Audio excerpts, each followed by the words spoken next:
అందుకే వెలుగుమట్ల విషయానికి వస్తే నేను ఒకటే నిర్ణయం తీసుకున్నా, వెళ్ళాలి, వెళ్ళినామంటే పరిష్కారం అయ్యేదాకా అక్కడే ఉండాలి. అందుకోసమే ఇక్కడికి వచ్చినాం.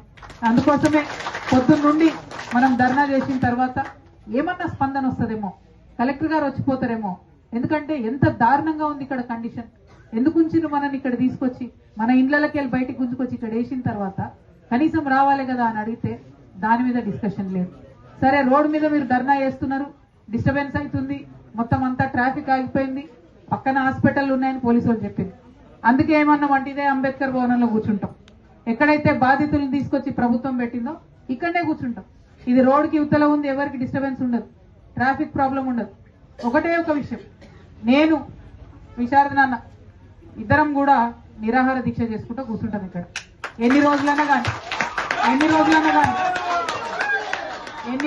కానీ ప్రభుత్వం దిగి రావాలి.